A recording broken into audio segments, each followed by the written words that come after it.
Yeah, welcome. So, good afternoon to one and all, dear students. Today we have Dr. Vazile Golube with us, and today we are starting a lecture series on the grid characteristics numerical method and its application to seismic wave problems. And it is very beneficial to both BTech and MTech students. And sir will discuss you, all of you, and he help you also if you have any difficulty. So now I request Vazili sir to start the proceedings. Thank you, sir. Thank you, Juramit. So, first of all, let me introduce myself. So, my name is Vasily Golubev, and I'm currently a research scientist, senior researcher at Moscow Institute of Physics and Technology at the Laboratory of Applied Numerical Geophysics. This institute is situated in Russia, near to the Moscow, the capital of the Russia. And the goal of our group is to develop an effective method for solving a dynamic problem of deformable elastic or viscoplasticity or something like this model media. So today we start our course. The duration of the course is 1 month. We will have 4 lectures, and during this course you will be familiar with the basic concepts of numerical simulation, and we will discuss in details one particular numerical method called the grid characteristic numerical method, or the method of the inverse characteristic. This method was invented mainly for the gas dynamic problems, but my supervisor, the correspondence member of Russian Academy of Science, Professor Petrov, with his colleagues, adopted this method to the problems of deformable media. When I say deformable media, I mean that we can have some acoustic medium describe the dynamic behavior and waves inside water or some liquid, linear elasticity model to describe, for example, seismic wave propagation inside the heterogeneous geological media. This is important for seismic survey process when scientists and engineers try to find oil or maybe gas deposits and understand its structure to plan the effective exploration process. And we can speak also about the porous media to describe precisely dynamics of composites of oil deposit inside this deposit, because we have there some medium with pores filled by oil, and under the pressure we can under the dynamic pressure conditions we can obtain different waves inside this medium pressure wave, shear wave. If we are speaking about complex models, we can obtain more than 1 or 2 or 3 different waves inside this volume. So the course was based on my PhD thesis and recent works of our group.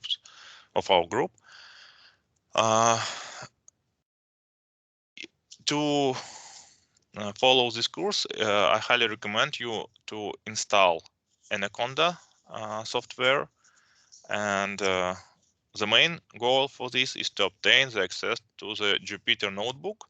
As you know, currently Python is a very popular programming language, so we will use this language to write our tiny codes to illustrate some concepts.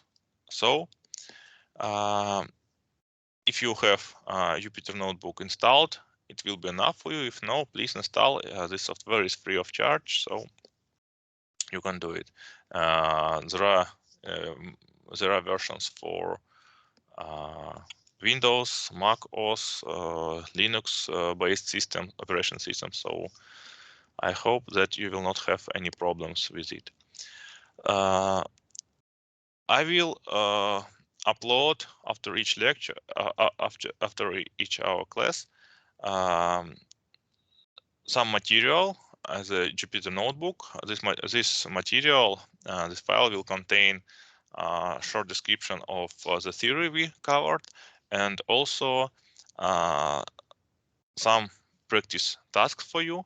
I highly recommend you to solve all of these tasks as a homework, because it will be easier for you in this case to be prepared for the final questions at the exam, for the final exam. So let's start with some basic concepts, and I will share the whiteboard with you, and I hope that you can see my desk.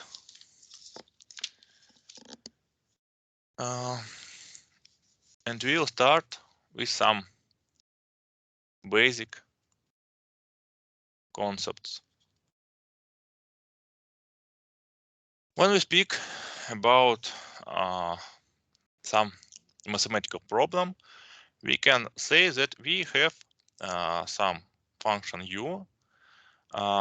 This function is unknown, but we know that it depends on the time.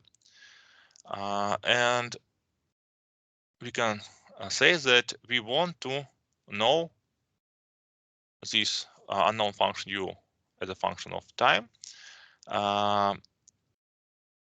And it's true that we have the first order Cauchy problem. The time derivative of this unknown function u over the t equals to some function that we know, but this function can depend not only on time, but also on this unknown function itself.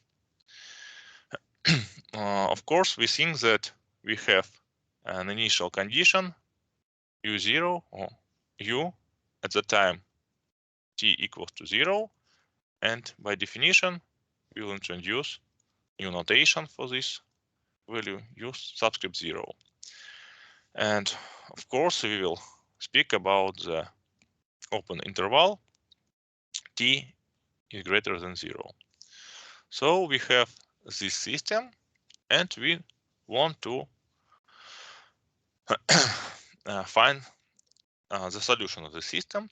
In some trivial cases, you can integrate it directly analytically and obtain the solution, like u as a function of t is some integral of f t u dt. But in this case, in fact, you have some integral equation because u is unknown. The trivial example of this problem is du over dt equals to some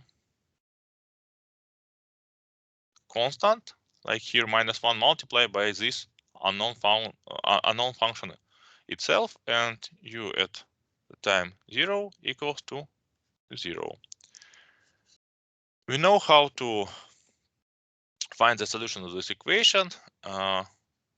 It's obvious that u as a function of t is exponent in the power of -t plus some constant. If you will put this exponent inside this equation, d over dt give you -1, and again u, So if we know that u at time 0 equals to u0 equals to plus constant, any value in the power of 0 equals to 1. That's why we know that c equals to 1. Sorry, minus 1, yeah? Minus 1. So you obtain something like u over the t equals to u0 minus 1 plus c. Oh, sorry, plus exponent minus t. This is an analytical solution, and we have the differential problem. This is a differential problem. Differential problem. So we can depict it as a graph. This is the value t, variable t. The point 0 we have 0, and if t equals to minus infinity plus infinity, we'll obtain here 0, minus 1.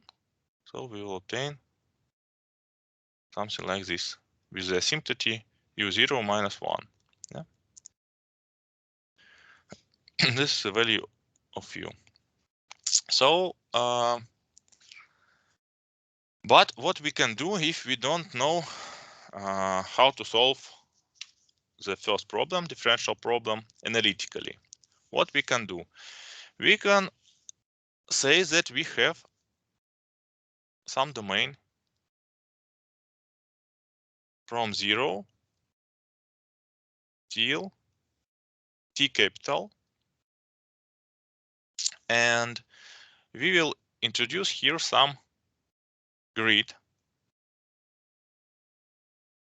Tn equals to the n multiplied by tau, where tau is the distance between the neighboring nodes, and n equals to 0 to obtain the left border of the domain till the t capital divided by n by tau, by tau, to obtain this border.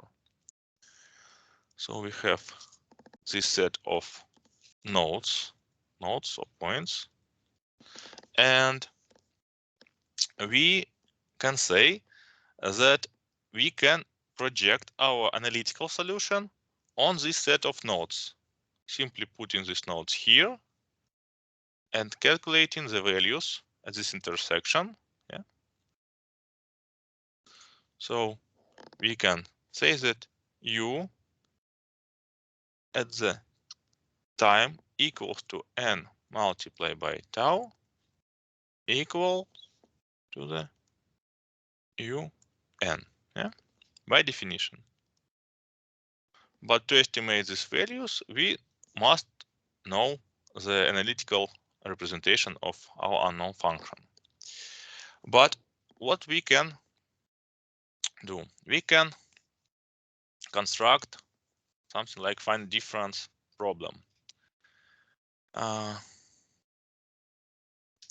Let's introduce some scheme, some algorithm, how to calculate some approximation of these values. Yeah, we can do it by our mind. We can use different approaches, like finite difference method, finite element method, finite volume method, spectral element method, and many others.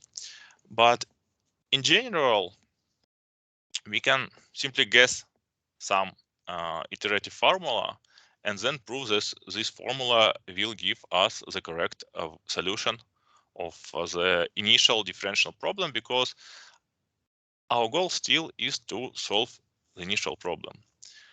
What we can do? Let's think that we have some function. Yeah, we have some function, and we want to approximate somehow the first derivative. At this point, we can draw the line over the point Tn and Tn minus 1 and say that this line is a good approximation of the first derivative at this point. The real derivative, of course, is the other, but we can say that we expect that decreasing the time, the time step between Tn and Tn minus 1 will obtain the good approximation, the convergence of this straight line to the correct value of the first derivative.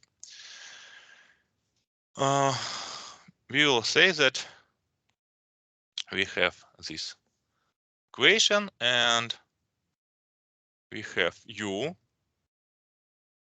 some new unknown value at the time n minus u capital at the time n minus 1 divided by tau. This is the approximation of this first derivative equals to the value f at the t n and u n. By definition, we're told that u n means u the t n, but we don't know. So that's why we will use. We don't know this analytical expression. That's why we will use some approximation like u n. Yeah, and sorry, we can use here un or un minus 1 if we want to obtain the explicit method. In any case, we put here something like this one, and what we can do, or t n minus 1 to obtain the explicit method. And of course, we have to set the initial condition u0 equals to the u at time 0 equal 0. So we know it. This is the u0. This is the correct equation. Let's deal with our initial problem 1 and write for this case u n minus u n minus 1 divided by tau equals to minus u, and let's put here the time n minus 1 to obtain the explicit method. We can reformulate it like u n is equal to the u n minus 1 multiplied by 1 plus, sorry, minus, it's my fault, minus tau. 1 minus tau. So if we know that u0 goes to the u0, we can calculate that u n equals to the u n minus 1 multiplied by 1 minus tau equals to the u capital N minus 2 multiplied by 1 minus tau squared, etc. u0 multiplied by 1 minus tau to the power of, I think, 0 for first. Yeah, I think this is correct power, the power of n. And so this is the solution of the other problem. Yeah, this second problem. let's put here these solutions. We can expect that we will not put directly inside these points, and we will obtain something like this one. Yeah, but at least we provide some procedure for the end user to obtain some values here. Yeah. And what we can do now, we can discuss what we want from this formula too. Of course, we want to obtain the solution of the initial differential problem. What we want.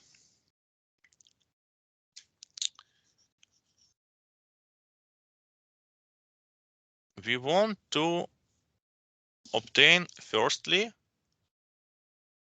the convergence or convergency. What does it mean? Let's introduce some norm, some integral difference between two functions, like L2 norm or L1 norm, or some integral of the difference, something like un minus un, and the norm. We can calculate it, for example, by summing order I un ui minus ui and absolute value. Yeah. Or we can use the integral over the t time or the domain from 0 to t capital. It doesn't matter in fact. At least we have some norm. Yeah. And we want the convergence of our algorithm, so we expect that un minus un, where un is this is values that we obtained by our algorithm. We propose this algorithm somehow, and we obtain these values. And this is a projection of precise analytical solution itself on our mesh. Yeah. In fact, we don't know these values. But what if we know? We will put it here. We calculate these values by this formula, and then we estimate this norm, and we expect that we will obtain something like O over the tau in the power of p, where p order of convergency. Order of convergency. What does it mean? It means that if we will put enough points inside our interval from 0 to t, we will obtain the correct solution. However, we don't know how to prove that we proposed the algorithm that demonstrates the convergency. How we can estimate, how we can prove it, the convergency of a proposed method. We can check two things. The first thing is the approximation.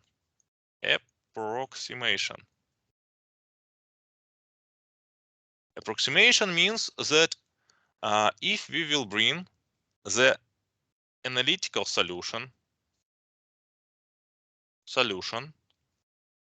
U, and we will put directly this solution many time different that have first derivative, second derivative, third derivative, any necessary number of derivatives, and we will put it inside proposed by us algorithm directly.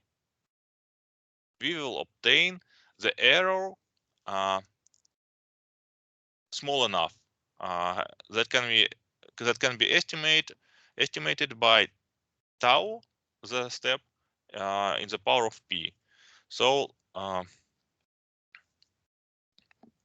let's try to check. un will be un. Okay, let's say that un minus 1 equals to the un minus 1. Let's use the Taylor expansion near to the point Tn expansion equals to Tn minus 1. T of s expansion Tn minus 1. So we will have here the derivative of the u over the time at the point Tn minus 1. Sorry, initially we have to put the value of the function itself at that point, yeah.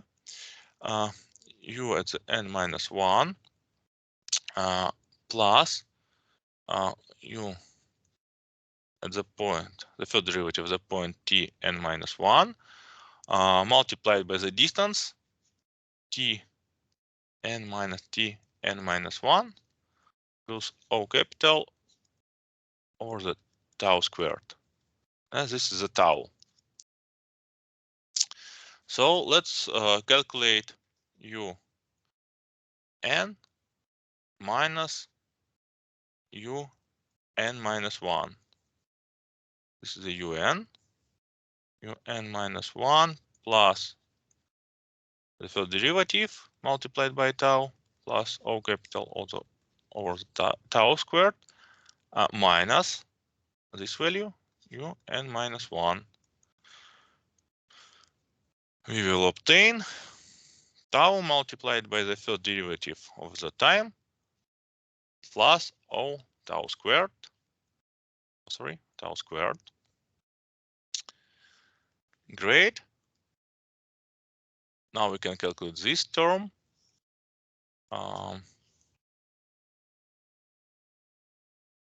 This term will be equal to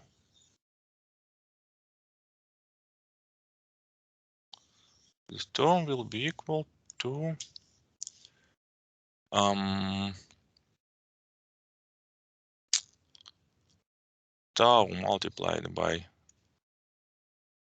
first derivative plus O over the tau squared divided by tau equals, for this task that we discussed, this is the u at the point for the explicit scheme we used un minus 1. Yeah.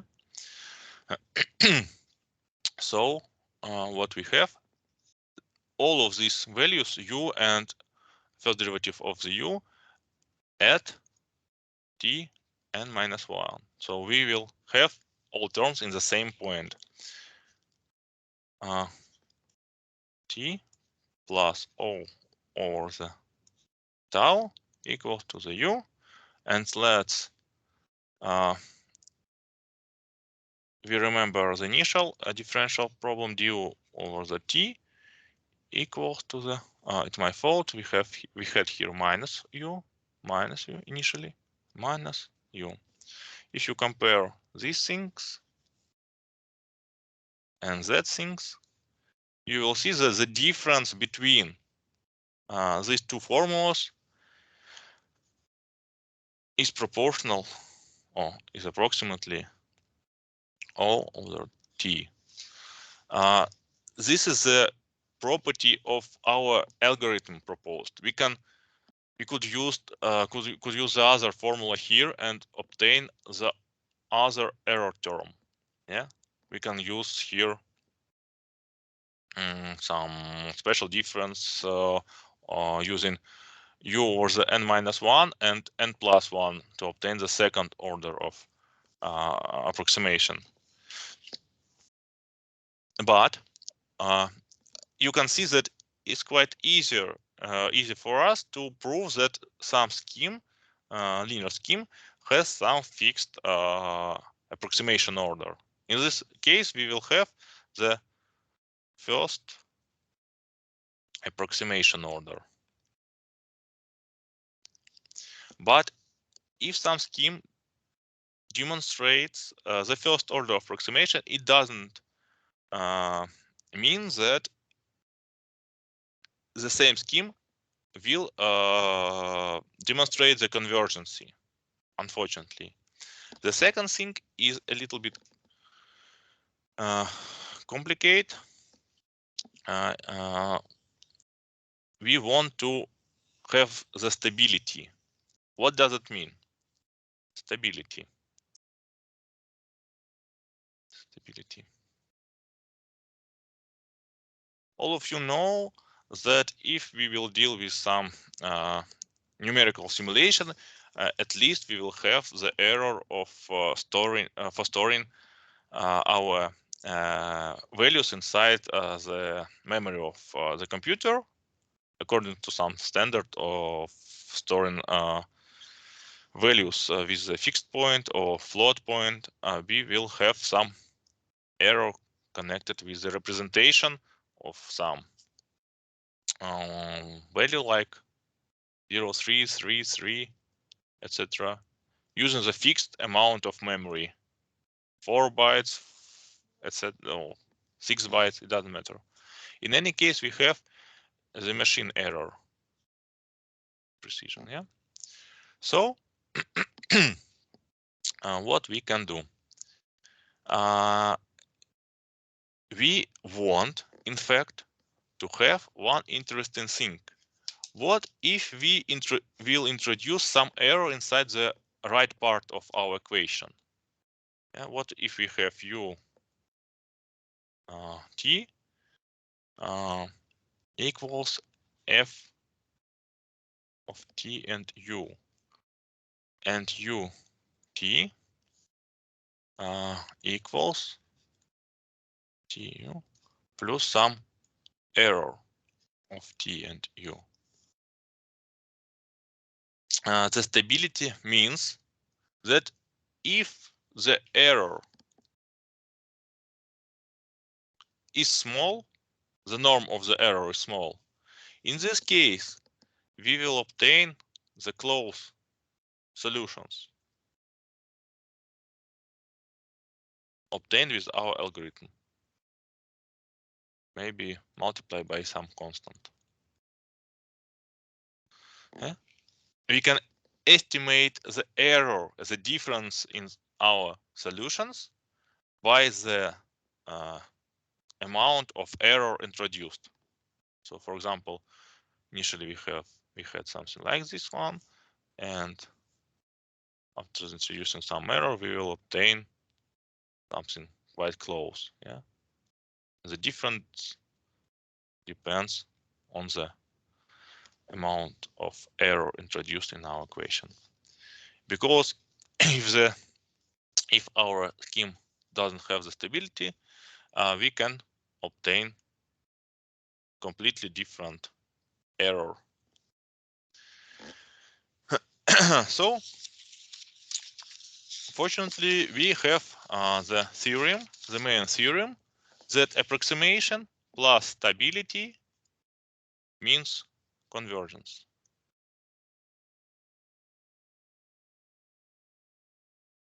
We will not discuss in our course how to the method of checking the stability, but there are different approaches how to check it. We can, for example, introduce some error as a sine or cosine function and obtain the area of stability for some particular scheme.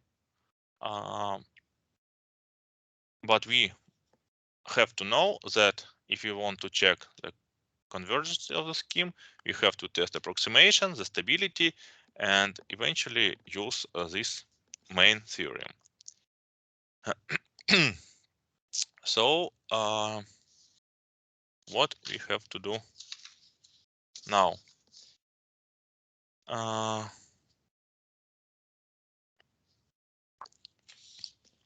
I will show you briefly one more example how to check the approximation order of some specified for you scheme. The only thing is that you have to know is the Taylor expansion.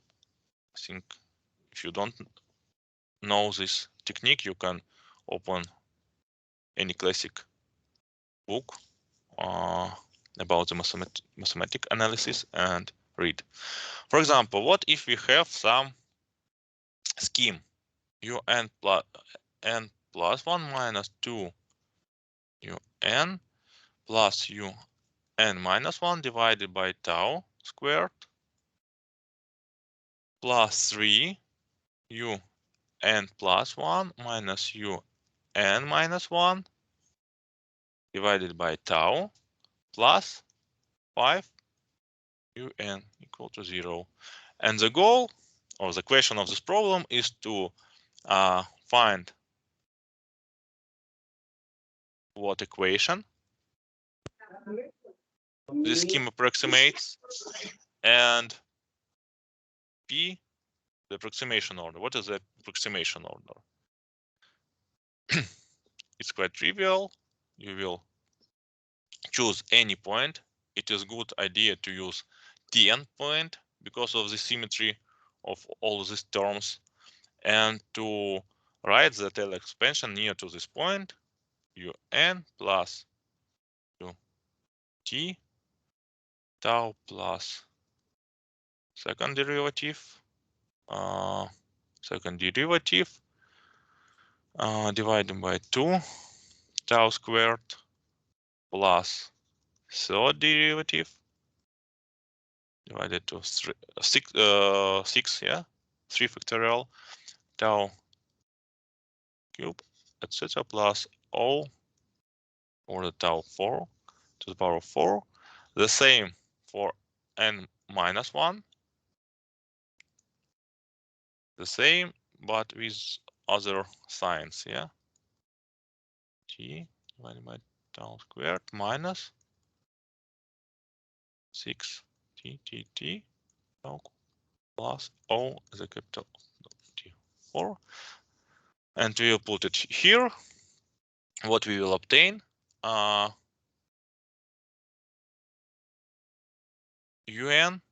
plus un minus 2un, 0. This one plus this one, again 0. This one plus this one, we'll obtain the second derivative. 1/2, 1/2.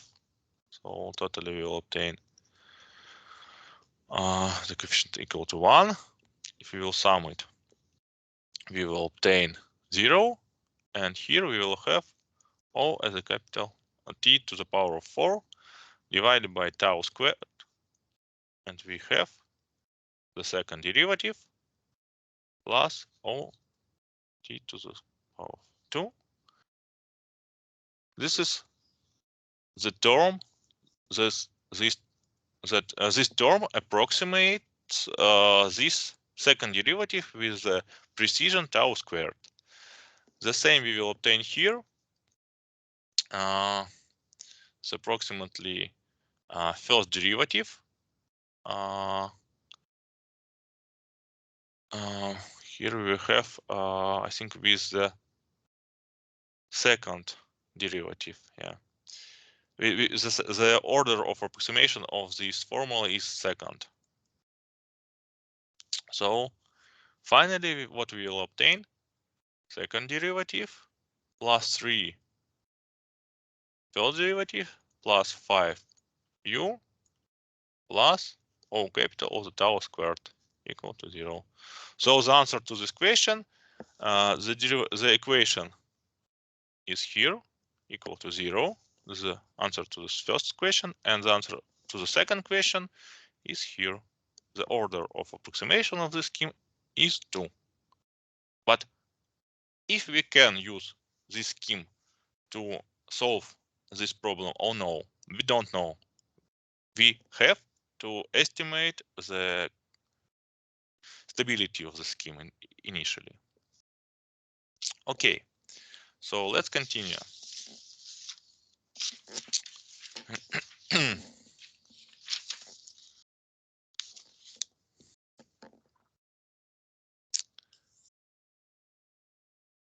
As I told you previously, we will speak at our course about the method of the inverse characteristics, or the grid characteristic method, and let's discuss the simplest case.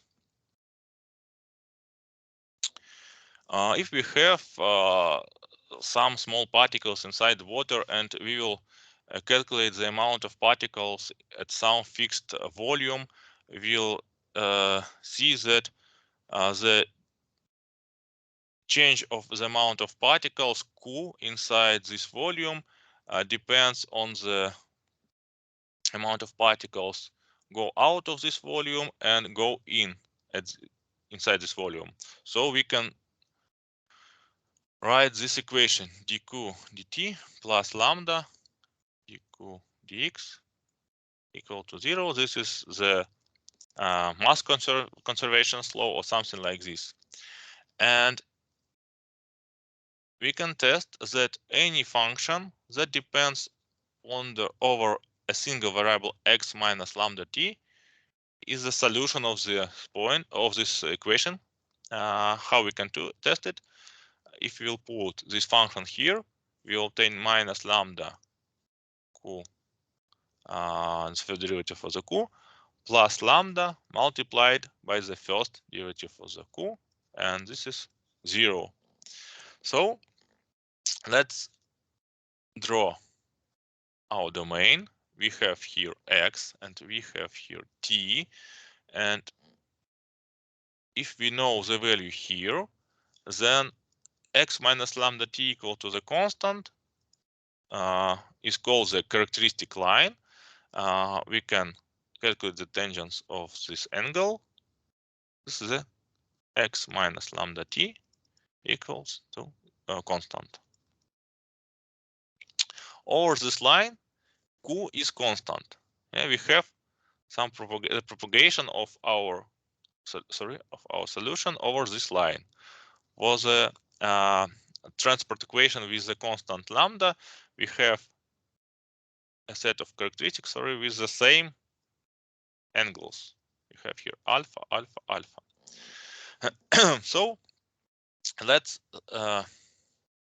add here that we have to specify, first of all, for 1D case, we have to specify one boundary condition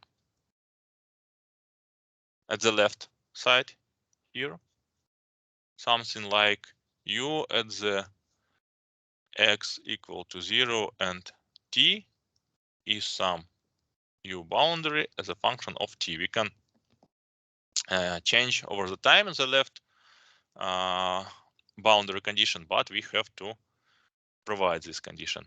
And second one, initial condition, something like u as a function of x at t equals to 0, u0 as a function of x. Two conditions plus the equation itself define everything. Let's try to calculate our solution. We have here x, we have here t, and we put values at some nodes here. We'll introduce the special step h, and we will introduce the time step tau. The first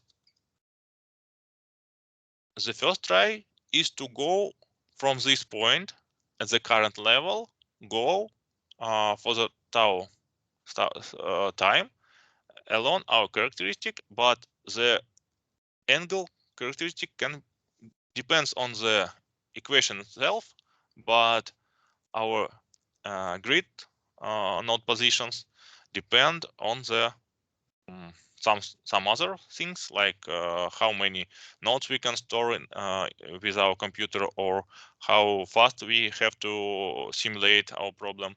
So we will obtain something like this one.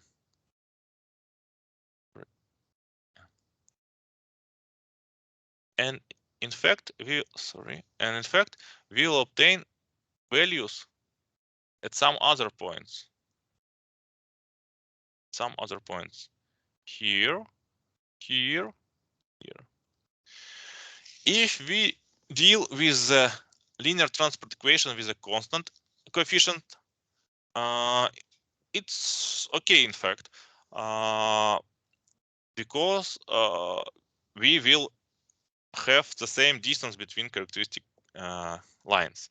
But what if lambda depends on the x? In this case, we can obtain the situation like this one, the intersection of characteristics, and this will blow our solution. How to deal with this problem? The invert grid characteristic method was proposed when we have the same notations, but we fixed our mesh. We store values here. And what if we want to calculate new value at this node? We will go back along the characteristic curve that we set the special the time step small enough to be between two neighboring nodes, and we know that the solution here will be the same as the solution was previously, but at the other position. And we say, okay, we know the values at the point Tn and Tn minus 1, xn and xn minus 1, and we want to calculate the value at the point x star, here's the x star, at the moment Tn.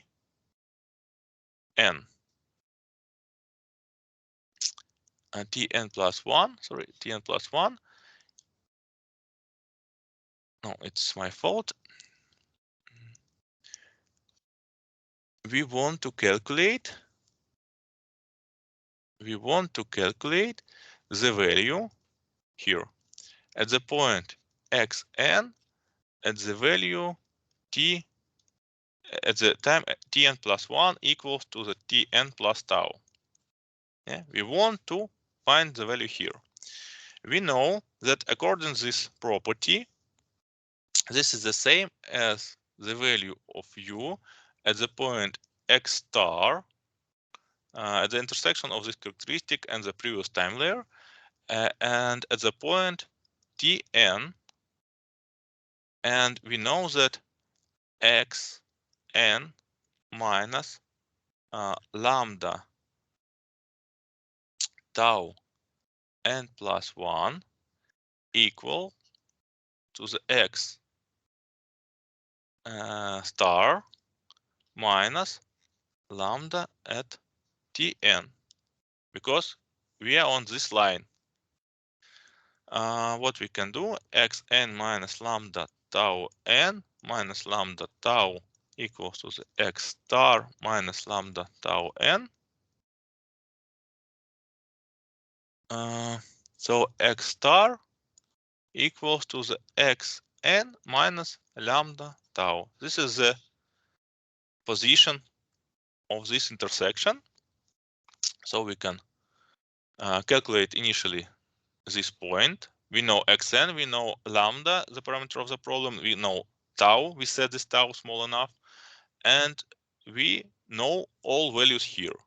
So in fact, we have something like u and x. We know the value u at the point xn at the time no, it's not good to use the same index, sorry, m we have to use different indexes for spatial space and for time space. XM. Yeah, now we have the correct things here. XM. U as the solution at the point XM at the time layer n, and here we know the value of x m minus 1 at this point. We'll denote it um minus 1 n, and we have here some point x star, and we can calculate the coefficient of this line, yeah, and using the first order interpolation procedure, estimate the value of u at the point x star at the time moment tn. How we can do it? Let's write something like we used q notation, yeah. So we know that q at the point m and n. First of all, q equal to the a multiplied by x plus b, and we want to estimate this coefficient a and b. How we can do it? Qmn equal to the r multiplied by 0. We will put here the beginning of our coordinate system, plus b, and q at the m minus 1 n is equal to the a multiplied by the coordinate of this point minus h plus b. We know these values, we know this value, so we can obtain that a equal to qm n minus qm minus 1 n divided by h, and b is equal to qmn. And finally, we will obtain the formula q at this point at the next time layer is equal to the previous value at the same point minus lambda tau divided by h qm n minus qm minus 1 n. This is a procedure of updating values at the next time layer. We can go from left to right and update all values using this procedure, and then we will repeat it and calculate the solution after the time 2 tau, 3 tau, etc. till t capital. So we cover the whole theory. Now I will share the screen and demonstrate you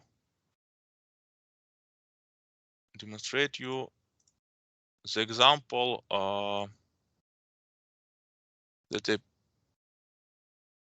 that I prepared for you. Okay, open. Yeah, here is the Jupyter Lab. Here I summarize some theory, and let's discuss some solutions. Here I created 11 points from 0 till 5.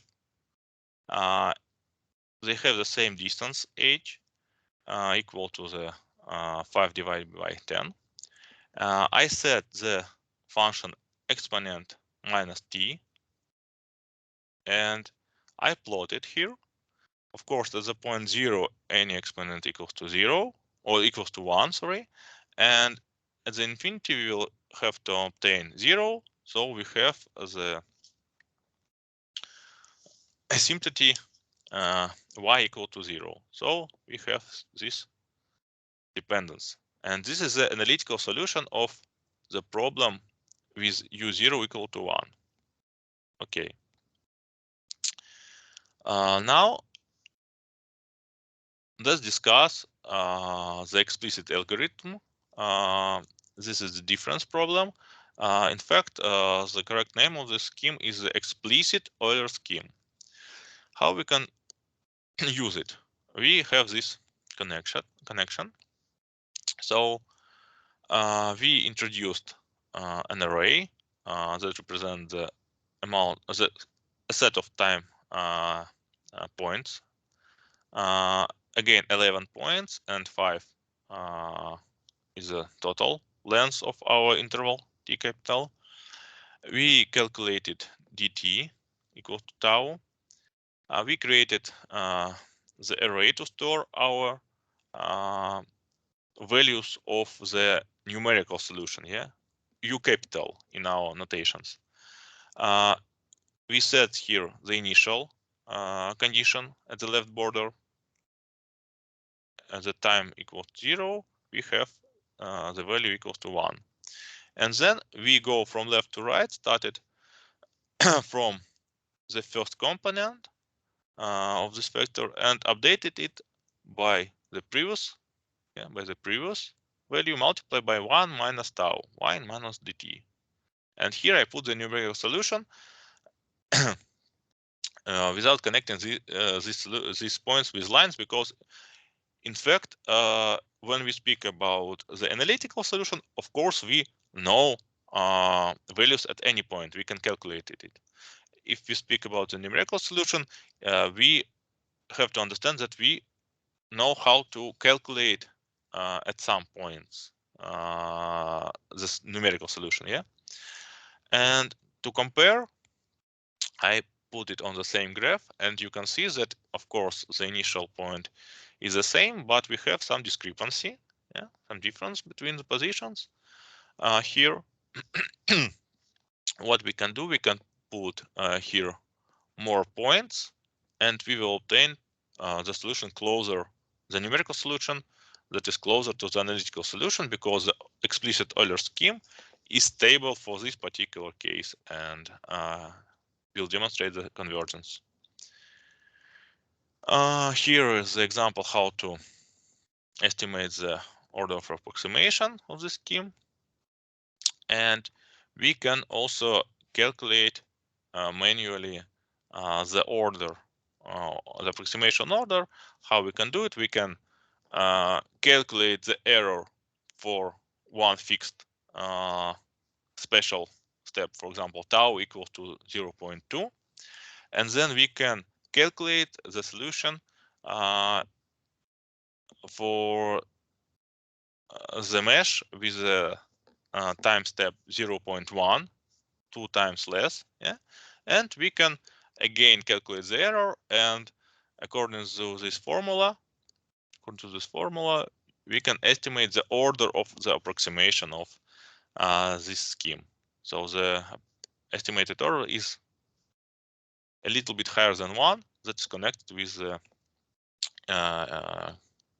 fact that we carried out the numerical experiment. Yeah, we can obtain here some errors, because this is the estimation. This is not the analytical answer. What is the approximation order of the Euler scheme? This is some estimates of this thing. We can use the implicit method, and here I put analytical solution in green. The result simulated by the explicit scheme, yeah, with blue points, and with the orange stars, I put the result calculated on the same mesh, but using the implicit scheme.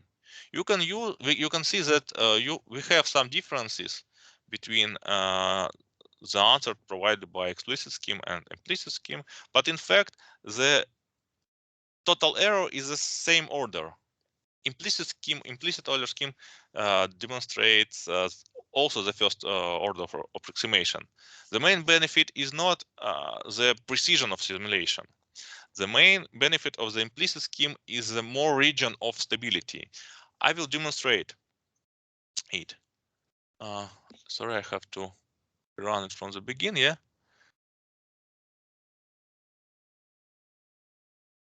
Okay. Yeah, here.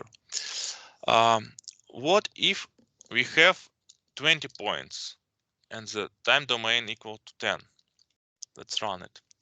Yeah, we will obtain the same solution, explicit scheme, implicit scheme, and the analytical solution is close to both of these numerical solutions.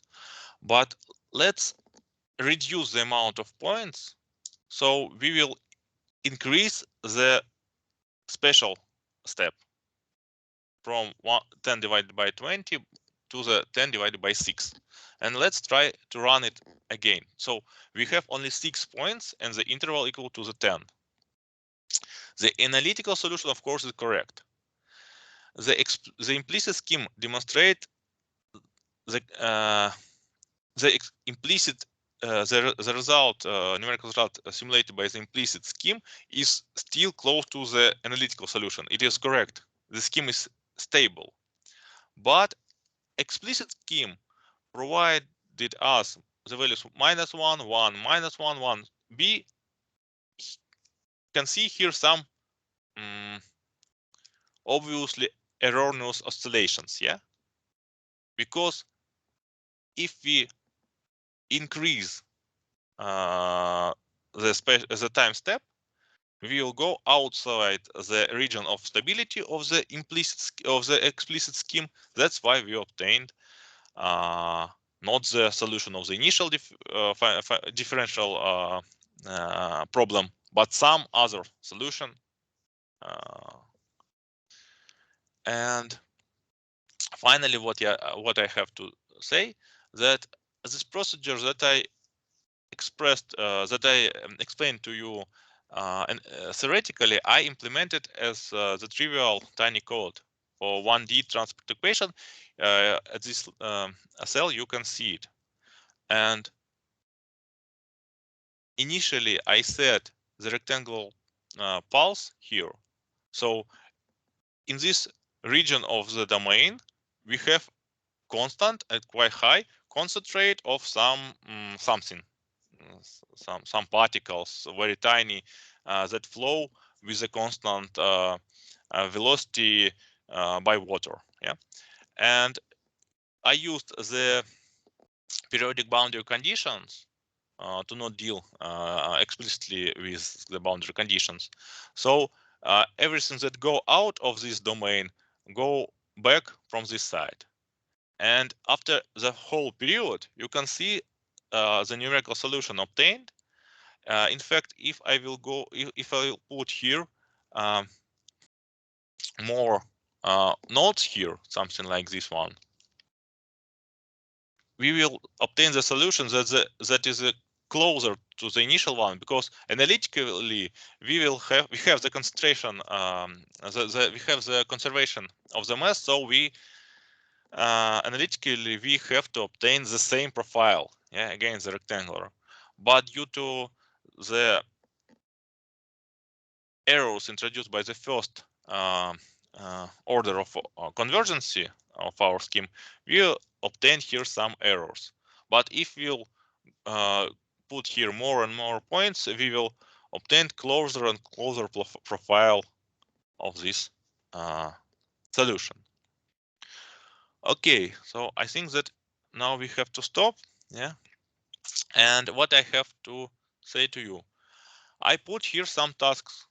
Please think about these tasks and try to solve them.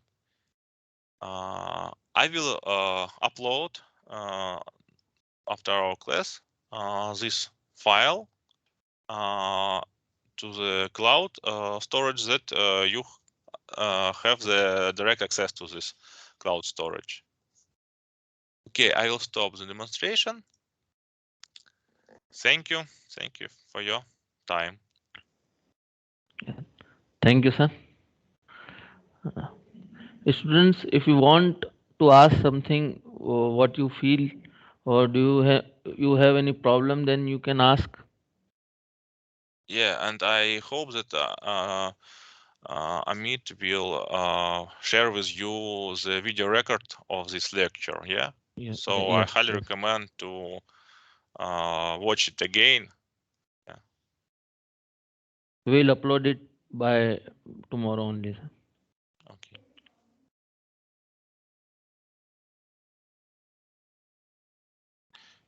If you don't have any questions, in any case, we will meet here at the same place, yeah, next week. You can see the whole timeline of this course at our storage. Yeah, all material that will be discussed here, you can hear, you can see at that file. Sir, by what time they have to submit this task? No, it is not necessary to submit this task. In fact, as we discussed at the final stage, we will have the final questions as a block at the final exam. Yeah, but if students want to be prepared for this, to answer to this question, I highly recommend at least to look through these tasks, not only watching video, because it will help them to understand deeply the concept that I presented here, and yeah. Okay. So might Thank you very be much. Yeah. they were having questions in the next lecture, Yeah, because of now course. they will try to learn the things and understand. Yeah, of course. Okay, sir. Thank you very much, sir. Thank you very much. Thank you, Goodbye. sir. Goodbye. Goodbye, sir.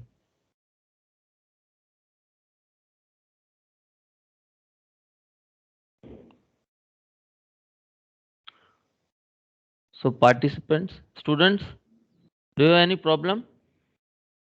आपको अगर कोई दिक्कत है तो अभी पूछ सकते हैं। फाइल भी सर अपलोड करेंगे, वो डाउनलोड करके आपके कोऑर्डिनेटर्स आपको सेंड कर देंगे, और आप कोशिश करिए टास्क करने की। और अगर कोई डिफिकल्टी आती है तो हम नेक्स्ट लेक्चर में सर से बात करेंगे। Yes, sir. तो अभी लीव कर दीजिए। Thank you. Thank you, sir. Thank you, sir.